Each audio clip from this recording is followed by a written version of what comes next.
keputusan moral kita, kata Kolbeck, itu dipengaruhi juga oleh pengalaman sosial kita. Jadi apa saja pengalaman sosial yang mempengaruhi keputusan moral?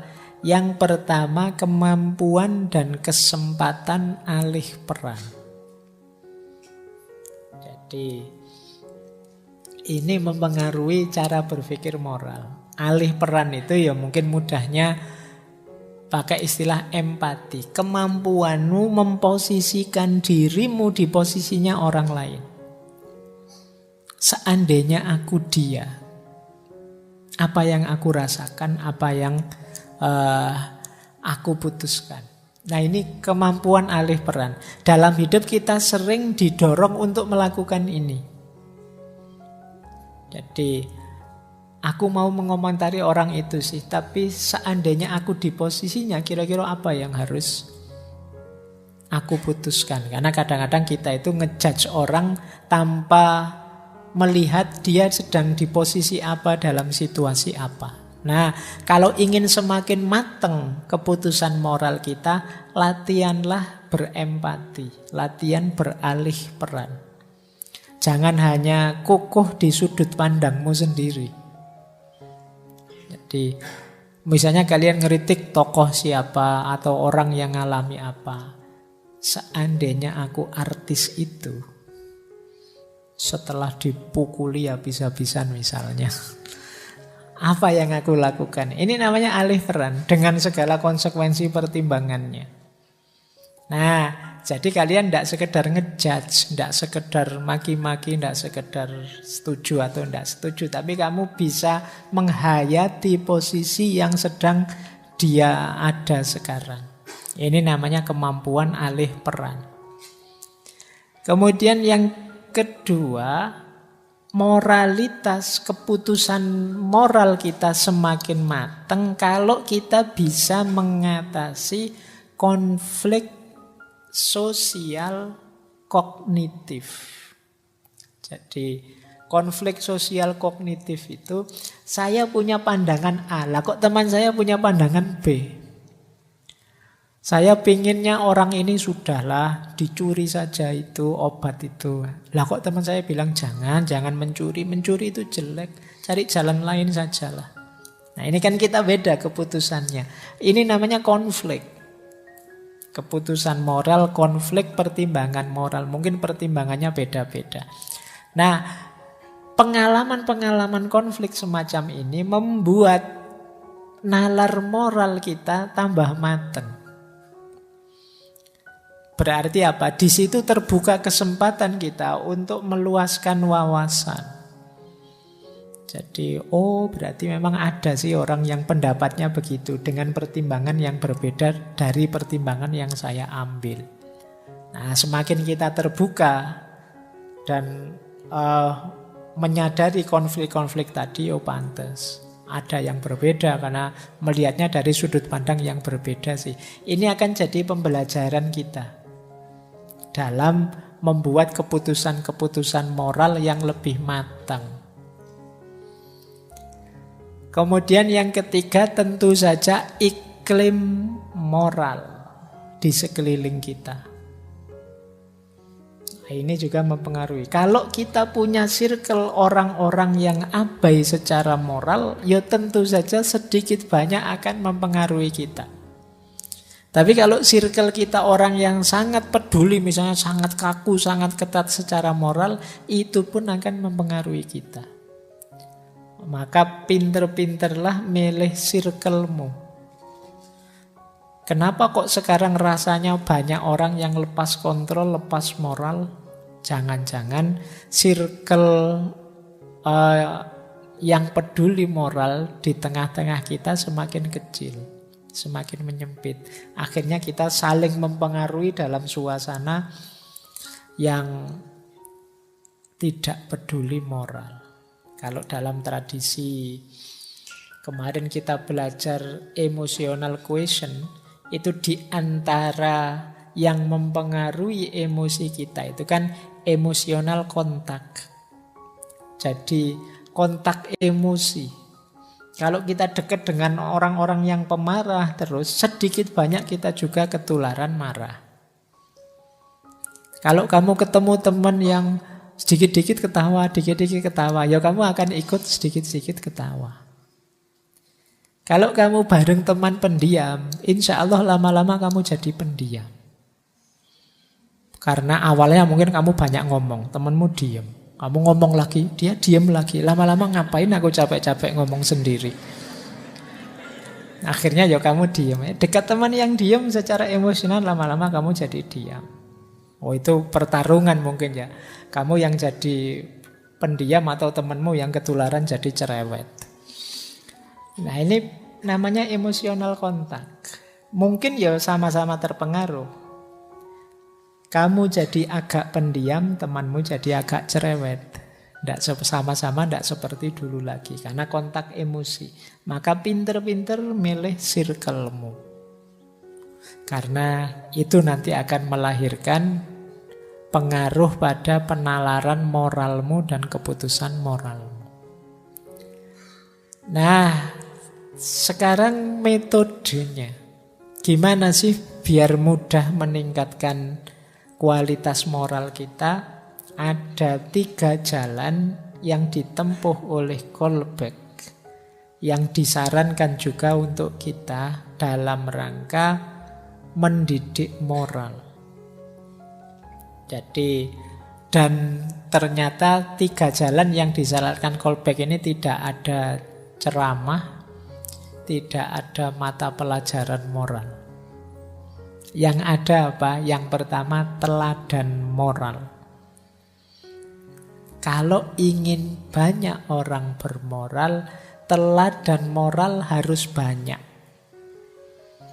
Rujukan moral harus banyak. Semakin sedikit rujukan, semakin sedikit teladan, semakin sulit kita mengembangkan perilaku moral. Apalagi anak-anak kita. Kalau yang dicontoh, yang dilihat setiap hari perilaku-perilaku immoral, amoral juga ya, itu yang akan dia tiru. Jangankan anak-anak, kita juga mungkin bisa terpengaruh oleh teladan-teladan yang immoral tadi. Maka kunci pertama pendidikan moral itu teladan moral. Yang kedua, diskusi tentang dilema moral. Ini saya sarankan juga khususnya termasuk untuk mahasiswa-mahasiswa. Tadi kan contoh itu bagaimana membahas dilema moral dengan segala perspektifnya di banyak level. Ayo sekali-sekali kalian latihan. Ada banyak kan dilema moral itu. Sering saya sebut hidup itu yang sulit itu bukan ketika ketemu antara yang baik dengan yang buruk. Ini tidak sulit, tinggal dipilih yang baik selesai. Yang sulit itu ini sama-sama baik. Itu kan dilema. Kalau dalam cerita etik itu kan sering dicontohkan, misalnya kalau tiba-tiba kalian mendapat ketemu orang yang nitip harta banyak sekali padamu. Misalnya kamu di tengah jalan ketemu orang kecelakaan, sebelum meninggal dia pesen, "Nak, saya itu uangku triliunan. Tolong nanti ya uangku ini semuanya tolong investasikan untuk membangun PSS Sleman," misalnya. Nah, karena di hadapan orang yang mau meninggal terus kamu janji, "Siap, tidak apa-apa, Bapak tenang saja, meninggallah dengan tenang." Lumayan, triliunan. Nah, begitu kamu pegang benar uang itu, kan nanti kemungkinan muncul dilema. Mas, wah uang sebesar ini, masa ya semuanya tak taruh diinvestasikan untuk sepak bola. Banyak loh fakir miskin, yatim piatu, anak. Ini yang perlu dibantu juga. Di sana ada bencana alam yang perlu uang juga. Mosok tak investkan untuk sepak bola semua? Apa sebagian mungkin saya kasih ke sana saja ya, sebagian ke sini. Tapi kalau sebagian saya kasih ke sana, namanya saya ndak amanah. Wong tadi saya sudah janji semuanya untuk bola. Oh, ini namanya dilema moral. Kesini ya bener, kesitu ya bener, dengan berbagai pertimbangannya. Nah, sering-sering latihan ini, karena hidup itu tidak sesederhana bayanganmu, hitam putih, satu baik, satu buruk. Selalu ada yang ini tadi. Ini sama-sama putihnya kok, cuma mana yang kamu pilih, pertimbangan apa yang kamu ambil. Nah, ini butuh kecerdasan moral. Baik, yang ketiga, kalau ini dibikin benar oleh Kolbeck, namanya sekolah komunitas keadilan. Jadi Kolbeck bikin sekolahan, bikin komunitas yang di situ diterjemahkan secara nyata prinsip-prinsip moral. Kalau misalnya kita berprinsip keadilan, kesetaraan, ya di sekolah itu diterapkan gaya adil dan setara secara langsung. Pokoknya dipraktekkan semua. Kalau butuh kejujuran, di situ dihidupkan gaya hidup jujur. Jadi ini namanya sekolah komunitas keadilan. Begitu masuk ke sekolahan itu, nilai-nilai prinsip-prinsip moral tadi harus dihidupkan semua. Latihan namanya. Nah, ini proyeknya Kolbeck juga. Kalian boleh bikin circle-circle untuk kelompok kita. Mari kita hidupkan nilai-nilai moral 1, 2, 3, 4, 5 ini ya. Apapun yang terjadi jangan mengkhianati nilai-nilai ini. Misalnya. Dan kegiatan-kegiatan kita itu dalam rangka nilai-nilai ini tadi. Nah, ini kalau di Kolbeck ya sekolah komunitas keadilan namanya.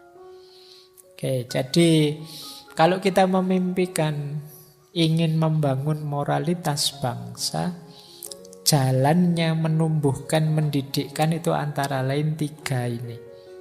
Teladan moral sebagai contoh, diskusi tentang dilema moral untuk menambah kematangan kecerdasan kita, membentuk kelompok-kelompok, circle-circle, wadah-wadah, organisasi, lembaga bersama yang di situ moralitas dihidupkan, ditanamkan, diajarkan bareng-bareng. Tidak sekedar diceramahkan atau dipidatokan. Tidak sekedar hafalan teori-teori moral. Saya sering melihat pendidikan moral itu hafalan teori-teori moral. Iri adalah bla bla bla bla bla. Sombong adalah bla bla bla. Nanti ujiannya juga begitu. Kalau begini definisinya sombong adalah bla bla bla bla gitu. Ya bagus secara kognitif. Tapi kan arahnya moral ini kan aksiologis, dunia aksi, dunia tindakan. Baik, waktunya sudah mau habis. Semoga sudah, alhamdulillah sudah sampai. Kalau sudah sampai quotes kan kalian bangun sudah kan? Sudah mau selesai berarti. Oke. Jadi kata Kolbeck, salah satu kalimatnya yang saya ambil yang menarik ini. Tampak jelas bahwa tahap-tahap moral terutama merupakan produk dari interaksi anak dengan orang lain. Daripada pengungkapan langsung dari struktur biologis atau neurologis. Jadi pengalaman hidup, interaksi dengan orang lain nanti jadi kunci semakin matangnya moralitas seseorang. Berarti apa? Tidak ada moralitas bawaan. Pak, saya memang gennya itu jadi orang yang suka bikin hoax, Pak. Tidak ada. Tidak mungkin. Jadi, kalian kalau secara biologis, neurologis ya bisa apa saja. Bisa jujur, bisa curang. Pilihanmu terhadap kecurangan itu kemungkinan ya dialektika hidupmu.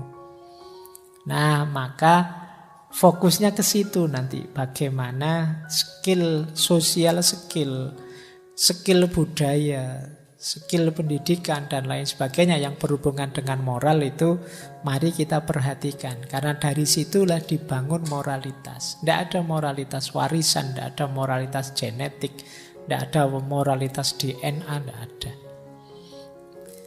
Jadi ini yang harus kita perhatikan, kata callback.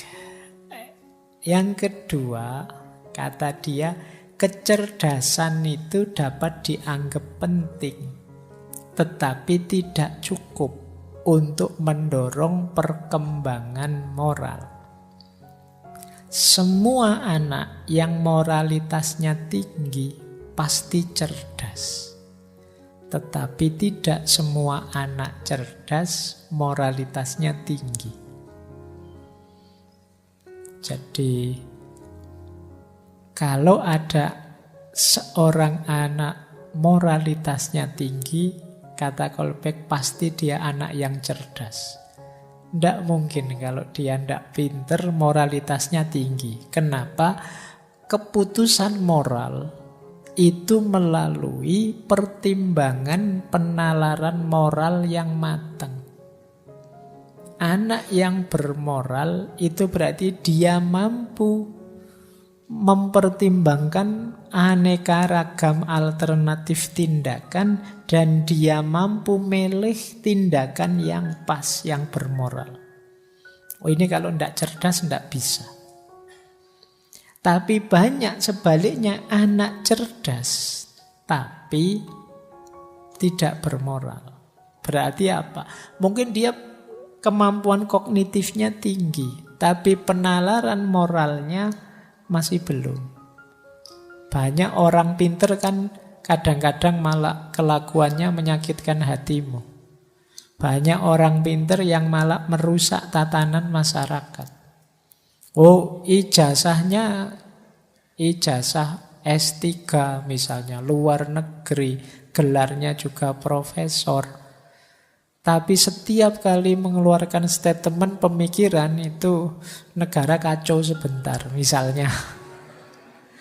Nah, bikin susah terus. Nah, ini cerdas dia, tapi moralitasnya perlu dicek. Nah, maka kata callback, yo kecerdasan itu penting, tapi dia tidak jaminan moralitas. Tidak cukup hanya itu untuk mendorong perkembangan moral. Banyak anak moralitasnya tinggi dan mereka bisa dipastikan cerdas. Sementara anak-anak yang cerdas tidak terjamin bahwa moralitasnya tinggi. Nah, ini Kola Lawrence Kohlberg. Baik, saya kira itu ya teman-teman malam hari ini. Paling tidak kita sekarang tahu bahwa moralitas itu ada tahapan-tahapannya. Saatnya kita introspeksi diri, saatnya kita memperbaiki level moralitas kita demi kehidupan yang lebih baik, yang sebenarnya diidealkan oleh semua orang.